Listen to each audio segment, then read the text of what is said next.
Voler.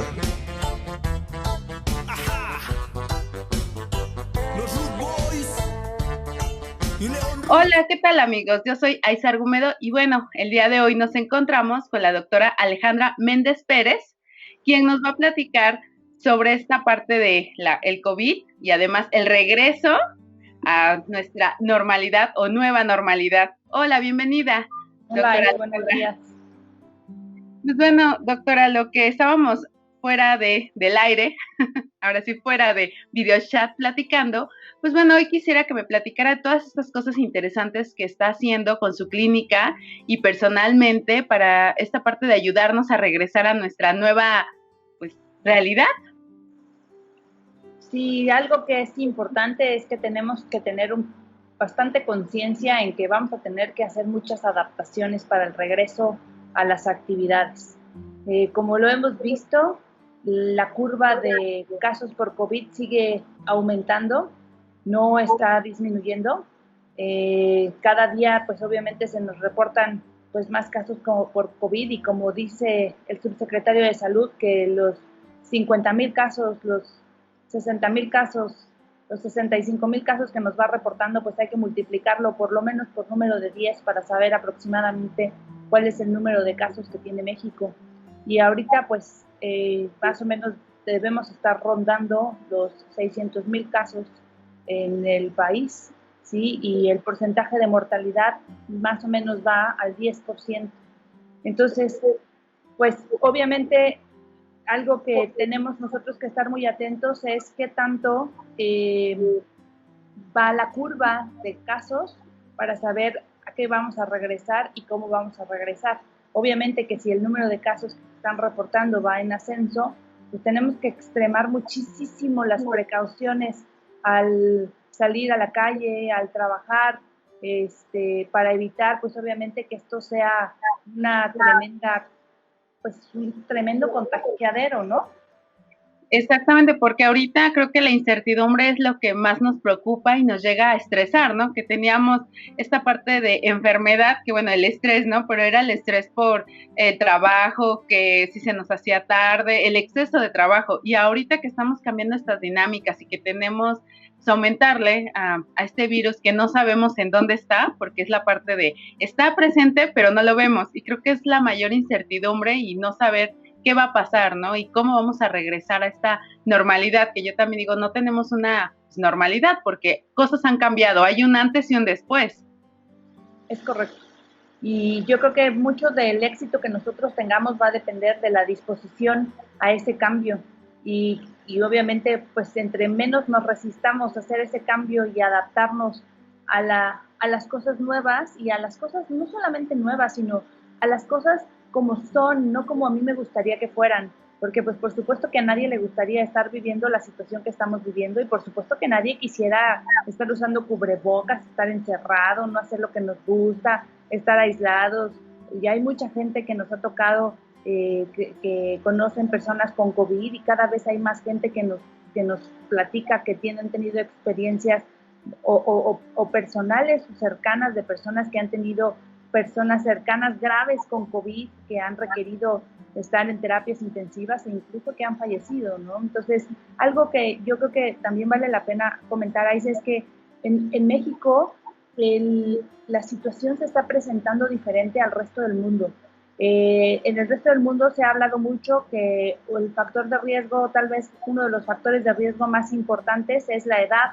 Entonces, claro, pues tener más de 65 años es un factor de riesgo, pero la realidad es que en México la gente que se está muriendo es la gente joven, ¿sí? O sea, y baja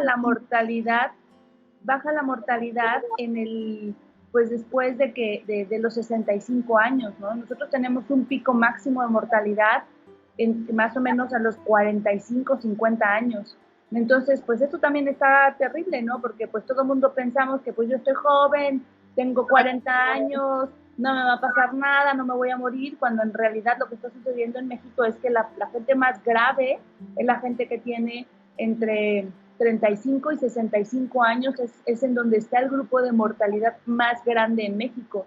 Y esto tiene mucho que ver con los factores de riesgo. Entonces, pues al final, yo creo que tú me decías, ¿Cómo podemos adaptar el regreso a la nueva normalidad? Pues yo creo que algo que tenemos que empezar a tener presente es que pues tenemos que empezar a trabajar en la reducción de los factores de riesgo que se asocian con las formas graves del COVID. Y esto tiene que ver con la obesidad y el sobrepeso, tiene que ver con diabetes, tiene que ver con hipertensión y con tabaquismo. Tabaquismo también. Ajá, sí, o sea, mira, en México los factores de riesgo más importantes reportados hasta el día de hoy son, primero, ser hombre. Los hombres se ponen más graves que las mujeres. Sí. ¿Sí? El segundo es obesidad, diabetes, hipertensión. ¿Sí? Son más o menos, tienen un porcentaje parecido que es de riesgo. Y luego está el tabaquismo. Entonces, si te fijas, creo que el único factor de riesgo que no se puede modificar es el ser hombre.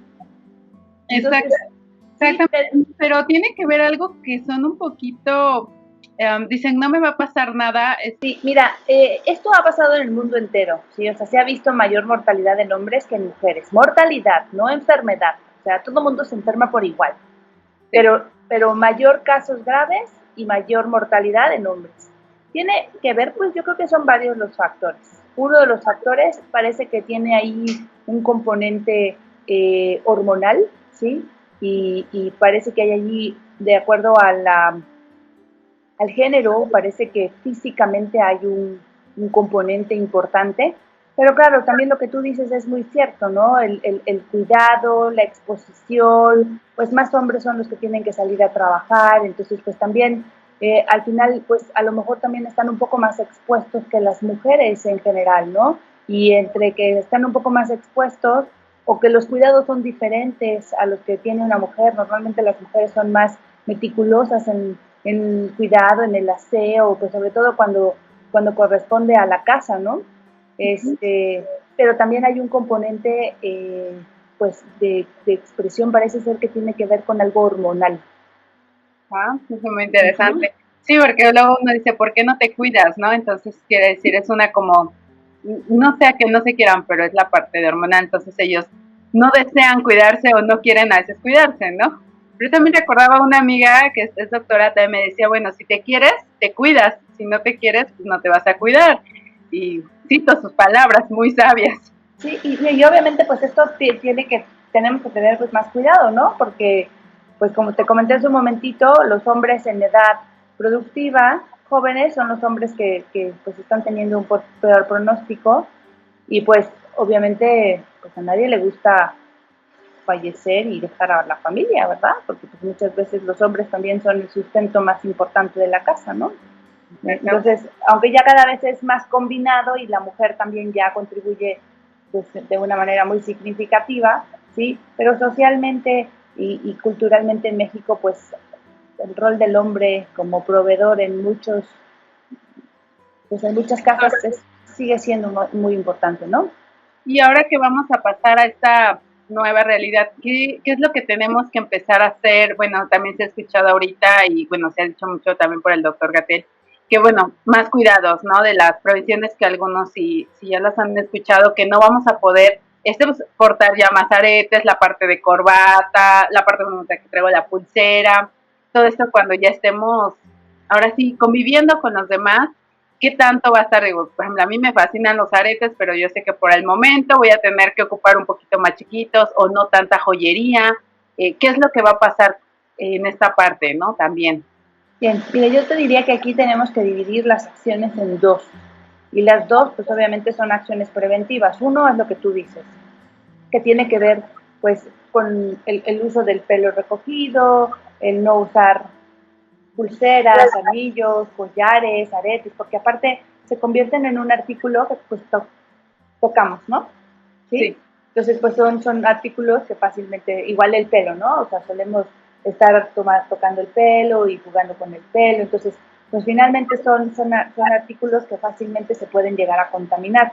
De lo más importante, yo te diría, es el uso continuo de cubrebocas, el mantener la sana distancia. Yo creo que va a ser el cubrebocas y la sana distancia. Yo te puedo decir que son de las estrategias pues, más eficientes para evitar el contagio, ¿no? O para disminuir el riesgo de contagio. Digo, al final no lo evitan al 100%, pero lo disminuyen de una manera muy importante, ¿sí? Y pues obviamente todos los cuidados de higiene, el evitar usar aretes, anillos, collares, pulseras, el lavado de manos, si no tengo lavado de manos, pues el uso de gel, ¿sí? Pero el distanciamiento saludable de mínimo 1,5 a 2 metros entre personas y el uso continuo correcto del cubrebocas, yo creo que son de las estrategias más importantes para disminuir el contagio.